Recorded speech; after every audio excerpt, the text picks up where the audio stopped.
की शुरुआत आज की सबसे बड़ी खबर के साथ और सबसे दर्दनाक खबर के साथ।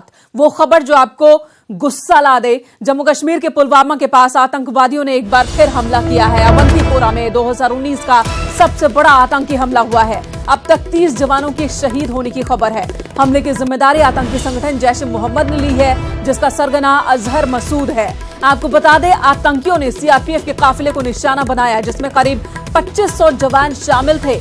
विस्फोटकों से लदी कार से सीआरपीएफ जवानों से भरी बस को टक्कर मारी गई। सूत्रों के हवाले से जो खबर आ रही है उसके मुताबिक आतंकी आदिल अहमद डार ने यह फिदायीन हमला किया है। आतंकी वारदात के बाद से सीआरपीएफ के डीजी कुंभ से वापस श्रीनगर लौट रहे हैं, तो वहीं राजनाथ सिंह भी लखनऊ से दिल्ली लौट आए हैं, जो कल श्रीनगर जाएंगे।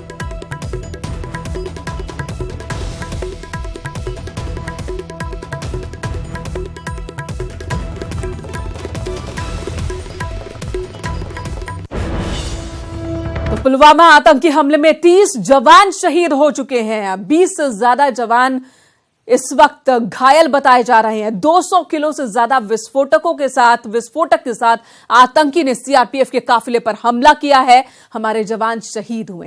लेथपोरा में हम इस वक्त हैं और आप देख सकते हैं यहाँ पे फौज और सीआरपीएफ आगे बढ़ने की इजाजत नहीं दी जा रही है उनकी तरफ से, लेकिन यहाँ पे बहुत ही जबरदस्त बारूदी धमाका हुआ। तस्वीरें पुलवामा के अवंतीपोरा इलाके की है। धमाके के बाद आप गोलियों की आवाज सुन सकते हैं। हमले के बाद से पूरे इलाके को सेना ने घेर लिया है। सड़कों पर गाड़ियां खड़ी और लोग डरे हुए। बताया जा रहा है कि आत्मघाती हमलावर ने सीआरपीएफ के काफिले को निशाना बनाकर कार से हमला किया और खुद को उड़ा लिया। जैसा कि आप देख सकते हैं, ये वो स्पॉट है, बिल्कुल हम मेन स्पॉट पे हैं जहां पे ये सब कुछ हुआ है। पूरा ट्रैफिक को यहां पे रोक दिया गया, किसी को भी आगे जाने की इजाज़त नहीं दी जा रही है। हमें यहां से निकाला गया, यहां से हमें भी हटा दिया गया और आगे बढ़ने की इजाज़त नहीं दी जा रही है। जिस समय यह हमला हुआ उस वक्त सीआरपीएफ के 2500 जवान गाड़ियों में सवार होकर जा रहे थे। तभी अचानक आत्मघाती हमलावर ने काफिले के पास खुद की कार को उड़ा दिया, जिसकी चपेट में आकर कई जवान शहीद हो गए। जानकारी के मुताबिक फिदायीन हमलावरों ने विस्फोटकों से भरी कार को सीआरपीएफ की बस से टकरा दिया। टक्कर इतनी जबरदस्त थी कि बस में विस्फोट के साथ ही कार के परखच्चे भी उड़ गए। Bureau report, news 18। ये मिल रही है जो तस्वीर हम आपको दिखा रहे हैं। तो 2019 का सबसे बड़ा आतंकी हमला, उरी के बाद का सबसे बड़ा आतंकी हमला, जिसमें 3 जवान शहीद हो गए हैं। अब हाई लेवल मीटिंग हो रही है। एनएसए अजित डोभाल मीटिंग कर रहे हैं इधर, और गृह मंत्री राजनाथ सिंह भी कल श्रीनगर जाएंगे। और उससे पहले सीआरपीएफ के जवान मौके पर तैनात हैं और तस्वीरें हम आपको दिखा रहे हैं। पूरी तस्वीर हम आपको नहीं दिखा सकते क्योंकि विचलित करने वाली तस्वीरें हैं। 200 किलो से ज्यादा का विस्फोटक लदा हुआ था वैन में, जिस वैन को फिदायीन हमलावर ने सीआरपीएफ की बस से टकराया और विस्फोट हुआ। और इस विस्फोट में अब तक 30 सीआरपीएफ जवानों के शहीद होने की खबर आ चुकी है। 20 से ज्यादा घायल है। बताया यह जा रहा है कि 39 जवान उस वक्त बस में मौजूद थे। लेकिन देश इस वक्त सवाल पूछ रहा है कि आखिर बार बार और कब तक हमारे जवान इस तरह से शहीद होते रहेंगे, जिनके कंधों पर जिम्मेदारी है देश की सुरक्षा की। आखिर उनकी सुरक्षा कैसे सुनिश्चित हो सकेगी? पाकिस्तान का हाथ एक बार फिर इस हमले में सामने आ रहा है।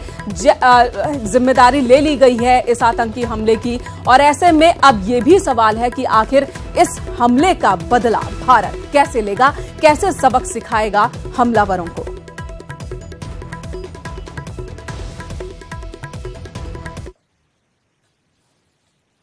और इस वक्त बड़ी खबर लखनऊ से, जहां पर समाजवादी पार्टी अध्यक्ष अखिलेश यादव 23 फरवरी को प्रयागराज जाएंगे।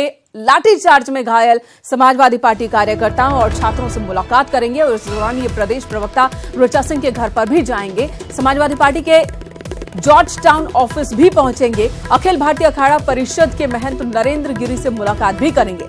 समाजवादी पार्टी के मीडिया प्रभारी सैयद मोहम्मद ने इसकी जानकारी दी है। तो पूर्व मुख्यमंत्री और समाजवादी पार्टी के अध्यक्ष अखिलेश यादव 23 तारीख को प्रयागराज जाएंगे। इससे पहले प्रयागराज जाने के दौरान जब उन्हें रोक दिया गया था, जब वो यूनिवर्सिटी के कार्यक्रम में शामिल होने जा रहे थे, तब बवाल मचा था। पूरे प्रदेश में परसों बवाल देखने को मिला और जगह जगह पर समाजवादी पार्टी के कार्यकर्ताओं ने हंगामा किया। पुलिस ने लाठीचार्ज भी की और उसमें कई जगहों पर समाजवादी पार्टी के कार्यकर्ता घायल भी हुए।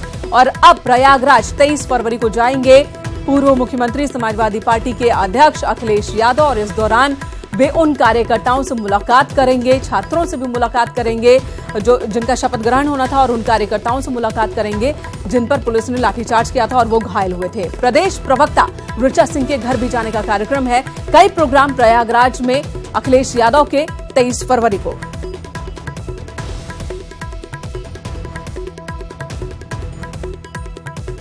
अखिलेश यादव के अब इस प्रोग्राम पर, इस दौरे पर भी, प्रयागराज के दौरे पर सबकी निगाह होगी। जॉर्ज टाउन ऑफिस भी पहुंचेंगे और यह भी खबर है कि अखिल भारतीय अखाड़ा परिषद के महंत नरेंद्र गिरि से भी मुलाकात करेंगे अखिलेश यादव। और इससे पहले प्रयागराज जाने के लिए उन्हें इजाजत नहीं दी गई थी। लखनऊ अमौसी एयरपोर्ट पर उन्हें रोक लिया गया था, जिसके बाद बवाल हुआ था। अखिलेश यादव ने प्रदेश सरकार पर हमला किया था और साथ ही समाजवादी पार्टी के कार्यकर्ताओं ने जगह जगह गुंडागर्दी की थी। और अब 23 फरवरी को प्रयागराज जा रहे हैं अखिलेश यादव।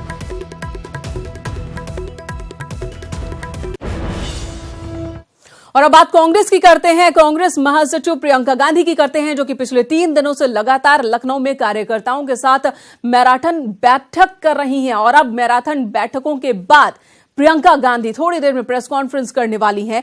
ये प्रेस कॉन्फ्रेंस इसलिए अहम है क्योंकि माना यह जा रहा है कि शिवपाल यादव को लेकर एक बड़ा ऐलान प्रेस कॉन्फ्रेंस के दौरान हो सकता है। अभी तक जो खबर है उसके मुताबिक शिवपाल यादव और प्रियंका गांधी के बीच फोन पर बातचीत हुई है और इस दौरान कांग्रेस ने पीएसपी को 4 सीट देने की बात कही है। 4 सीट देने के लिए कांग्रेस राजी हो गई है। प्रगतिशील समाजवादी पार्टी को प्रियंका आज 4 बजे ही प्रेस कॉन्फ्रेंस करने वाली थी, लेकिन कहा यह जा रहा है कि शिवपाल की एंट्री को लेकर ही ये जो प्रेस कॉन्फ्रेंस थी वो स्थगित कर दी गई और शाम 4 बजे के बजाय शाम 7 बजे इसका वक्त निर्धारित किया गया। इस बीच पाला बदल खेल में एक और बड़ी खबर यह है कि बीजेपी विधायक अवतार सिंह भड़ाना ने पार्टी और एमएलए पद से इस्तीफा दे दिया है। भड़ाना लखनऊ में प्रियंका गांधी वाड्रा और ज्योतिरादित्य सिंधिया की मौजूदगी में कांग्रेस में शामिल होंगे, यानी कि कांग्रेस को मजबूती मिलती दिख रही है। भड़ाना फिलहाल मुजफ्फरनगर जिले की मीरापुर सीट से बीजेपी के टिकट पर विधायक हैं, लेकिन भड़ाना इससे पहले हरियाणा के फरीदाबाद से 3 बार और मेरठ से 1 बार सांसद रह चुके हैं। और अब खबर है कि भड़ाना कांग्रेस का दामन थाम सकते हैं। बीजेपी से उन्होंने इस्तीफा दे दिया है और प्रियंका की मौजूदगी में, ज्योतिरादित्य सिंधिया की मौजूदगी में, जिन दोनों के ही कंधों पर उत्तर प्रदेश की जिम्मेदारी दी गई है, प्रियंका गांधी वाड्रा को पूर्वी उत्तर प्रदेश तो ज्योतिरादित्य सिंधिया को पश्चिमी उत्तर प्रदेश की जिम्मेदारी दी गई है, उनकी मौजूदगी में बीजेपी में शामिल हो जाएंगे अवतार सिंह भड़ाना। 2 बड़ी खबर की उम्मीद और साथ ही पिछले 3 दिन से लगातार कांग्रेस महासचिव प्रियंका गांधी वाड्रा कांग्रेस नेताओं से बातचीत कर रही हैं। हर लोकसभा सीट के नेताओं को 1-1 घंटे बिठाकर 1-to-1 कर रही है, मिल रही है, बात कर रही है। उसका भी लबो लुआब देखने को मिल सकता है इस प्रेस कॉन्फ्रेंस में। बिल्कुल अजय, यहाँ पर राजभवन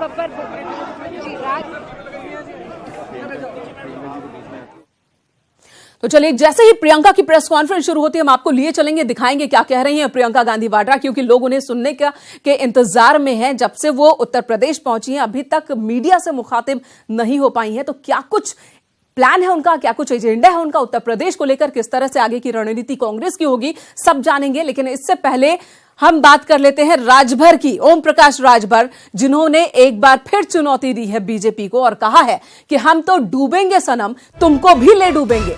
चुनावी सियासत में ये बोल हैं यूपी के मंत्री ओम प्रकाश राजभर के। आज सुबह खबर आई कि ओम प्रकाश राजभर पिछड़ा वर्ग मंत्रालय को लेकर नाराज हैं और उन्होंने मंत्रालय लौटाने की चिट्ठी तैयार कर ली है, जो सीएम योगी को सौंपने वाले हैं। इसके बाद मान मनोवल का दौर भी शुरू हुआ। हालांकि इससे पहले भी कई बार राजभर ने तल्खी दिखाई है, लेकिन उन्हें मनाने की कोशिश इससे पहले कभी बहुत ज्यादा हुई नहीं। लेकिन इस बार आज होती दिख रही है। डिप्टी सीएम दिनेश शर्मा ने उनसे मुलाकात की। इस मुलाकात के बाद राजभर ने कहा कि दिनेश शर्मा मुझसे व्यक्तिगत उनके संबंध है, मुझसे अच्छे हैं और इसी आधार पर हमारी मुलाकात थी। हालांकि उन्होंने साफ किया कि वो अपने फैसले पर अडिग हैं। उन्होंने बीजेपी को 24 तारीख तक का वक्त दिया है और इस तारीख को वो बार बार दोहरा रहे हैं। उनका कहना है कि 24 तारीख तक बीजेपी उनकी मांग पर विचार करे, कोई फैसला करे, वरना फिर वो इस बात पर फैसला करेंगे कि वो बीजेपी के साथ हैं या नहीं है, वो एनडीए का हिस्सा है या नहीं है। कि भारतीय जनता पार्टी हमको जहां भेजना चाहेगी हम वहां चले जाएंगे। सर, एक आखिरी सवाल है आपसे। प्रियंका गांधी की तरफ से अगर आपको गठबंधन की पेशकश होती है, सीटें ऑफर करती है, तो क्या आप कांग्रेस के साथ शामिल होने का विचार करेंगे? अब 24 के बाद फैसला लेंगे, किसके साथ जाना है, अकेले लड़ना है, क्या करना है। 24 तक भारतीय जनता पार्टी के साथ हैं। देख लें ये हमको क्या कहते हैं, कौन सी राय देते हैं कि कहाँ भेजते हैं। 24 को हम बताएंगे कि हम भी डूबेंगे सनम, तुमको भी ले डूबेंगे। सीधे आपको लखनऊ लिए चलते हैं। कांग्रेस महासचिव प्रियंका गांधी वाड्रा की प्रेस कॉन्फ्रेंस में आपको सीधे लिए चलते हैं। 3 दिनों तक कार्यकर्ताओं और नेताओं के साथ बैठकों के बाद, मंथन के बाद अब प्रेस कॉन्फ्रेंस।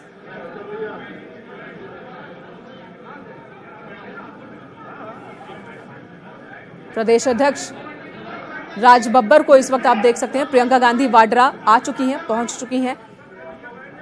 शाम 7 बजे का वक्त निर्धारित किया गया था, इससे पहले शाम 4 बजे होना था, लेकिन कहा यह जा रहा है कि शिवपाल यादव के ऐलान को लेकर के वक्त बदला गया। और अब आप देख सकते हैं इस वक्त टीवी स्क्रीन पर प्रियंका गांधी वाड्रा, जिन्हें पूर्वी उत्तर प्रदेश की जिम्मेदारी दी गई है, उनके बगल में ज्योतिरादित्य सिंधिया, पश्चिमी उत्तर प्रदेश की जिम्मेदारी इनके कंधों पर, और प्रदेश अध्यक्ष राज बब्बर, जो कि प्रेस कॉन्फ्रेंस अब शुरू होने वाली है, मीडिया से मुखातिब होने वाली है प्रियंका गांधी वाड्रा। सभी जानना चाहते हैं, समझना चाहते हैं कि आखिर प्रियंका का प्लान क्या है, उत्तर प्रदेश को लेकर प्रियंका के कांग्रेस की रणनीति क्या है। राजनीतिक चर्चा के लिए रखा गया था, लेकिन पुलवामा में जो आतंकवादी हमला हुआ है, जिसमें हमारे जवान शहीद हुए हैं, इसकी वजह से हम ये अनुचित समझते हैं कि हम अभी राजनीतिक चर्चा करें। मैं आप सबसे आग्रह करूंगी और रामलाल राही जी से, अवतार सिंह भडाना जी से, जो हमारी पार्टी में आज शामिल होने के लिए यहाँ आए हैं, आप सबसे आग्रह करूंगी कि 2 मिनट की श्रद्धांजलि हम ऑब्जर्व करें शहीद जवानों के लिए। और मैं उनके परिवारों को कहना चाहती हूँ कि इस दुखद घड़ी में एक एक देशवासी आपके साथ है। हम सबको बहुत दुख हुआ है, आप हौसला बनाए रखें, आपके साथ कंधे से कंधे मिलाकर हम खड़े हैं। बहुत बहुत धन्यवाद।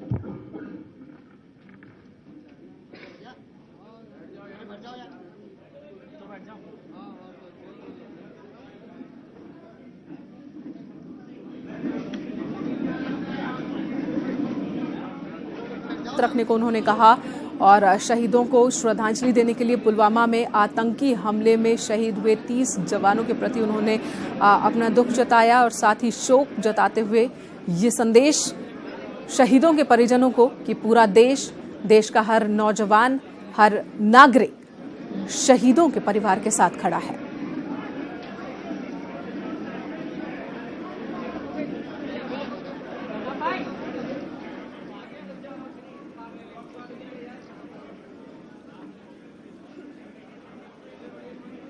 हालांकि ये नहीं बताया गया कि अब अगली प्रेस कॉन्फ्रेंस कब होगी, लेकिन आज प्रेस कॉन्फ्रेंस में जिन बातों का ऐलान होना था, आज प्रेस कॉन्फ्रेंस में जिस रणनीति पर चर्चा होनी थी उत्तर प्रदेश को लेकर कांग्रेस की रणनीति पर, वो टाल दी गई। और इसकी वजह प्रियंका गांधी वाड्रा ने बताया कि पुलवामा में आतंकी हमले और शहीदों, हमारे जवानों की शहादत के बाद इस वक्त को वो मुफीद नहीं मानती कि राजनीतिक विषय पर चर्चा की जाए, और इस वजह से प्रेस कॉन्फ्रेंस में 2 मिनट की श्रद्धांजलि देने के बाद प्रेस कॉन्फ्रेंस अब स्थगित कर दी गई है।